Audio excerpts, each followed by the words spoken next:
Bismillahirrahmanirrahim. Assalamualaikum warahmatullahi wabarakatuh. Kita bertemu kembali sahabat semua. Bagaimana kabarnya? Semoga sehat walafiat dan selalu berada dalam lindungan Allah Subhanahu wa taala.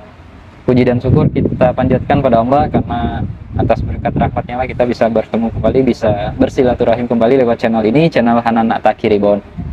Seperti biasa, insya Allah kita akan menyajikan sebuah video kajian yang akan disampaikan oleh Ustadz Hanan Ataki. Dan seperti biasa pula, saya akan bacakan beberapa komentar ya dari sahabat-sahabat semua sebelum saya sampaikan video kajian tersebut. Yang pertama ini dari Kita Make Up Part 18. Masya Allah Ustadz, saya sedang terpuruk sekali saat ini. Tiba-tiba video ini muncul seketika, semuanya resah ini hilang. Alhamdulillah ya, ini luar biasa ya. Semoga kita kondisinya bahagia selalu ya. Yang selanjutnya ini dari Wahyu Rasmawina. Masya Allah, terima kasih Ustadz, setiap dengar kajian dari Ustadz Hanan tenang dan lebih semangat lagi dalam hidup. Sehat terus Ustadz Hanan. Yang terakhir ini ada dari Nur Purnaka. Benar banget Ustadz, maka jangan terkagum-kagum dengan duniawi, kagumlah kepada Sang Pencipta alam semesta dan seisinya, dan dengan lebih mendekatkan diri lagi kepadanya, hidup akan sangat nikmat. Ya, betul sekali ya Nur Purnaka, semoga berkah. Baiklah, langsung saja kita dengarkan kajian dari Ustadz Hanan Ataki. Silakan, selamat mendengarkan sahabat semua. Bismillahirrahmanirrahim. Assalamualaikum warahmatullahi wabarakatuh.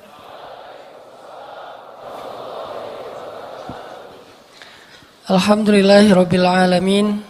Alhamdulillahi wa kafa, wassalatu wassalamu ala Rasulillahil Mustafa wa ala alihi wa sahbihi ahli sidqi wal wafa.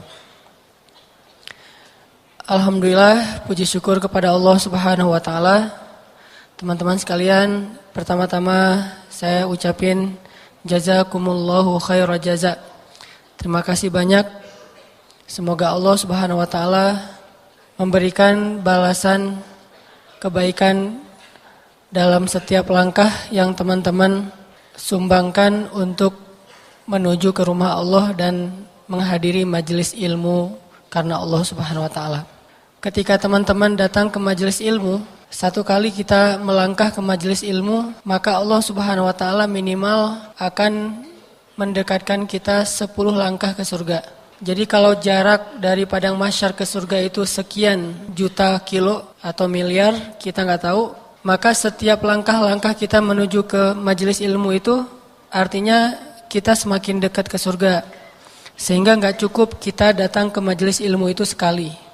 Dan dalam Islam, semua amal soleh kita itu akan Allah balas minimal 10 kali lipat. Tapi itu jarang, biasanya Allah ngasih balasan itu ratusan sampai ribuan kali lipat. Kenapa Allah balasnya berkali lipat? Karena akhirat itu nggak akan kebeli dengan amal soleh kita yang hidup cuma 60 tahun. Nggak akan kebeli surga.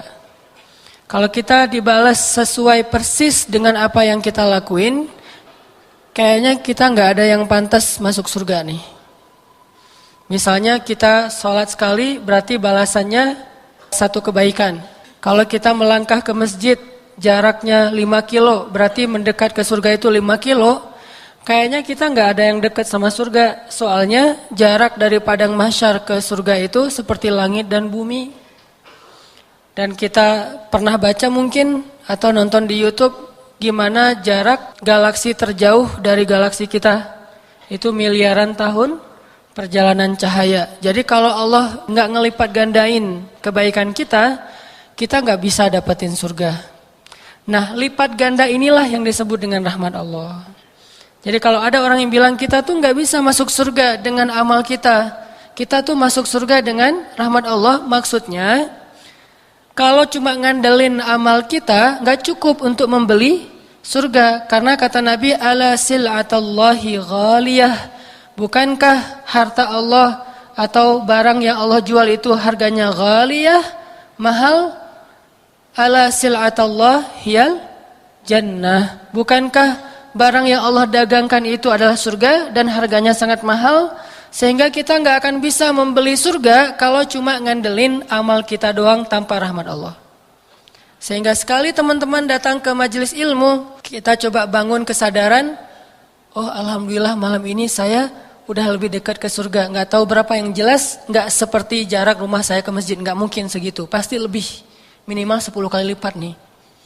Sehingga ketika kita datang ke majelis ilmu, kita datang ke masjid untuk sholat berjamaah, kita bukan merasa diri kita udah berjasa sama Allah. Ya Allah kurang apa lagi dari saya? Enggak, kata-kata itu enggak akan muncul dari orang yang sadar, orang yang faham, orang yang mengerti Allah. Sebaliknya, ketika kita habis beramal solih, habis datang ke masjid, kita bilang, alhamdulillah, makasih ya Allah udah didekatin ke surga. Karena kita datang ke masjid ini juga rahmat Allah. Allah yang memanggil hati kita. Kalau bukan Allah panggil hati kita, susah buat datang ke masjid. Walaupun rumah kita di sebelah masjid. Dan kita pernah merasakan itu kan dulu. Gak usah sholat subuh. Sholat maghrib aja kita malas ke masjid. Kalau sholat subuh jelas alasannya banyak nih. Kalau sholat maghrib, di waktu yang kayaknya lagi nyaman-nyamannya, lagi santai-santainya, mau have date juga belum. Kan kalau mau dating sama mantan, waktunya kan habis maghrib nih. Kalau kerja udah pulang. Kalau mau malam mingguan belum waktunya, bentar lagi. Jadi waktu maghrib itu kayaknya waktu paling leluasa nih buat kita sholat di masjid. Sesekali lah. Toh ternyata jarang. Jumatan seringnya nggak dengar khutbah. Lah tapi datang duluan, tidur. Ya, tetap aja nggak dengar khutbah. Yang jelas, kalau bukan karena Allah yang menggenggam hati kita terus dihijrahkan. Kita hijrah ini bukan pilihan kita karena kita keren ya. Ya Allah saya memilih hijrah loh ya. Jangan sampai saya ditelantarkan. Allah yang memilihkan hati kita untuk berhijrah. Yang memberanikan kita meninggalkan pekerjaan syubhat. Dan mengambil pilihan hijrah yang secara logika belum jelas penghasilannya. Kenapa? Karena Allah menguatkan hati kita. Memberanikan diri kita untuk memilih jalan Allah. Dan itu iman. Liyazdadu imanan ma'a imanihim. Allah yang menambahkan iman kita. Sehingga kalau kita datang ke majelis ilmu teman-teman, udah berapa kali dalam setahun terakhir misalnya. Dan kita hitung itu dengan maksud untuk merasa lebih semangat. Bukan maksud untuk menuntut Allah gitu. Tapi lebih semangat. Alhamdulillah setahun terakhir ini minimal seminggu sekali saya pasti datang ke taklim. Minimal nih. Bisa ada yang 2 kali, ada yang 3 kali. Kalau menurut saya sih 2 kali minimal. Sekali kajian umum, sekali lagi sholat Jumat kan. Khutbah Jumat minimal 2 kali nih dalam seminggu. Alhamdulillah seminggu udah 2 kali ke majelis ilmu. Jarak rumah kita berapa? 5 kilo? Sebutlah yang gampang dihitung 10 kilo. Pulang balik 20 kilo. Kali setahun. Berarti dikali 10 minimal. Atau kali 1000 deh. Kok 1000 emang Allah mau ngasih? Jangan suudzon sama Allah. Kalau perlu kali aja tanpa batas. Sehingga kita berprasangka baik. Alhamdulillah berarti sekarang jarak saya ke surga makin dekat nih. Minggu ini makin dekat, minggu depan makin dekat, minggu yang akan datang lagi makin dekat, tahun depan makin dekat. Setiap tahun makin Allah tambahin usia, berarti makin diberikan kesempatan untuk lebih dekat ke surga. Dan kita nggak tahu berapa jarak yang nanti insya Allah dengan majelis ilmu kita bisa menempuh ke surga. Kayak hadis Nabi kan, siapa yang menempuh jalan ke majelis-majelis ilmu, Allah mudahin jalan menuju ke surga. Setelah kita wafat, lalu dihitung amal soleh kita dengan datang ke majelis ilmu, ternyata jarak ke surga itu baru setengah. Setengahnya lagi apa? Setengahnya lagi nanti bisa amal-amal yang lain. Sholat mungkin, bisa amal yang lain, bantu orang mungkin. Di antara hadisnya, siapa yang meringankan beban saudaranya di dunia, Allah ringankan beban dia di akhirat. Loh, berapa beban yang kita ringankan? Dikali dengan rahmat Allah. Setelah dikali dengan rahmat Allah, dibandingkan dengan beban di akhirat. Beban di akhirat kan luar biasa. Beban hidup di dunia aja udah luar biasa kan ya? Kerasa gak sih beban hidup? Terutama kalau lagi sendiri. Itu terbeban banget loh. Dan saya ngerasain kayak gitu. Pas lagi sendiri dulu tuh beban hidupnya kayaknya, duh hidup kok gini ya, mending gak usah hidup deh. Tapi pas sudah berdua, duh kok hidup dari dulu gak kayak gini ya. Ini bukan pengen memanas-manasi, tapi emang saya dulu ngerasa rugi saya nikahnya umur 22 tahun. Ada yang lebih? 22 tahun tuh rugi loh. Tahu gitu saya 17 tahun juga udah nikah. Kalau bisa sih 12 tahun lulus SD nikah. Cuman kan nggak legal ya. Nggak boleh, minimal 17 lah. Artinya tanya deh ke teman-teman yang beberapa hari kemarin nikah nih. Coba tanya sama dia, enakan mana sendiri sama berdua? Pasti enakan bertiga. Kalau udah punya anak maksudnya. Allah zat yang gak suka perhitungan. Kalau Allah berhitung di dalam Al-Quran, itu bahasa motivasi, bukan bahasa saklek kayak gitu. Misalnya Allah bilang sedekah kita tuh kayak benih, terus jadi 700 kali lipat. Itu perumpamaan gimana pahalanya tumbuh.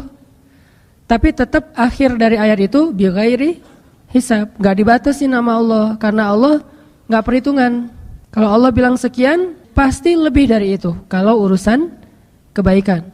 Dan Allah ngasih banyak banget nih bonus-bonus sepanjang perjalanan yang kita tempuh itu. Dari mulai rumah sampai ke masjid, masjid sampai ke rumah.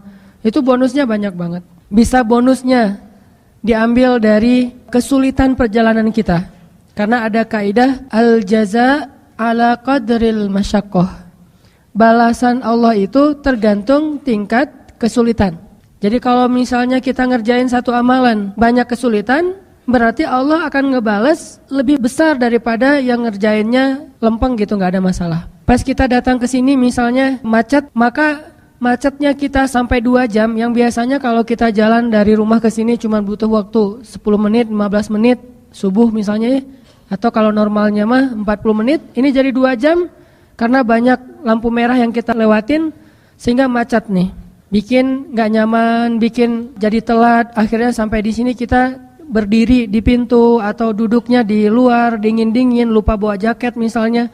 Setiap kesulitan yang kita alamin, berarti itu kemudahan nanti di akhirat. Satu kesulitan di dunia, minimal 10 kemudahan di akhirat. Berarti kalau kita sekali mencari ilmu, punya 10 kesulitan, pas keluarnya ngantri di layar karcis, kemudian nanti di jalannya juga kita jauh lagi macet segala macam, kemalaman, ngantuk, capek, padahal seharian juga kita belum istirahat, pulang dari kuliah langsung ke masjid, pulang dari kantor langsung ke masjid. Semua kesulitan itu nanti Allah ganti dengan kemudahan. Jadi pas kita dapetin kesulitan dalam perjalanan mencari ilmu, mindset kita langsung nganggap itu, ini kemudahan nanti di akhirat. Berapa besar? Minimal 10. Jadi kalau misalnya kita ketahan di jalan 2 jam, berarti 20 jam dimudahkan perjalanan nanti di akhirat. Minimal. Lagi-lagi bighairi hisab. Banyak banget nih bonusnya. Belum lagi nanti bonus karena kita berada di saf terdepan. Kemudian bonus itikaf dari maghrib sampai isya. Ini kan bonus juga nih. Karena satu amalan Allah nggak ngasih satu balasan. Banyak balasan nih dari angle-angle yang berbeda. Terus itikaf walaupun cuma saatan sebentar, itu menjauhkan kita dari api neraka sejauh 7 kali langit dan bumi. Dikasih bonus di situ. Belum lagi nanti bonusnya sholat berjamaah. Belum lagi mendengar azan dan kita sudah berada di dalam masjid. Belum lagi nanti menjawab ucapan muazin. Kita mengatakan apa yang dia katakan. Belum lagi doa setelah azan. Belum lagi amin bersama imam. Belum lagi nanti sujud berdoa. Kemudian setelah itu kita berdoa bersama-sama, berzikir kepada Allah. Banyak banget bonusnya nih. Dan semua itu sebagian kecil akan kita dapetin balasannya di dunia, sebagian besarnya akan kita dapetin nanti di akhirat. Mudah-mudahan kita selamat dunia akhirat, dan mudah-mudahan perjalanan teman-teman dari rumah sampai ke sini benar-benar Allah hitung sebagai jalan ke surga. Setiap kali ke majelis taklim, alhamdulillah udah ke surga nih, lebih dekat.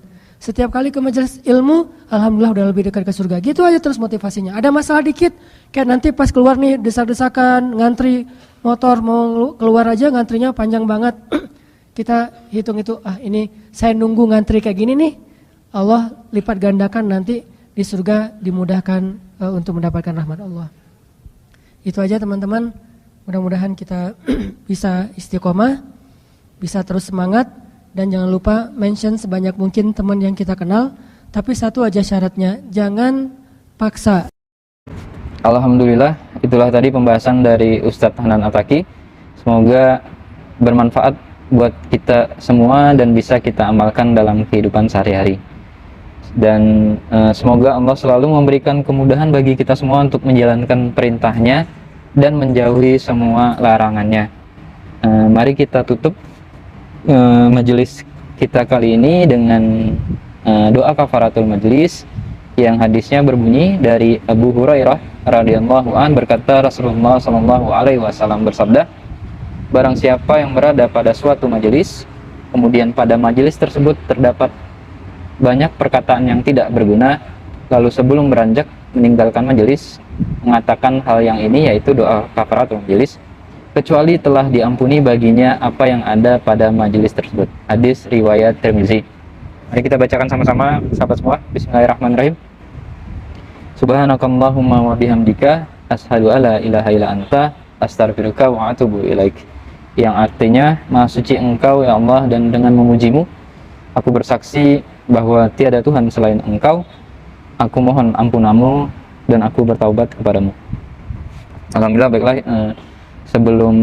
sekali lagi sebelum saya tutup video kajian pada kali ini, saya mohon supportnya kepada sahabat-sahabat semua lewat channel Kadan Ataki Reborn ini. Silakan di share jika berkenan, silakan klik tombol like, klik tombol subscribe, dan silakan juga berkomentar ya.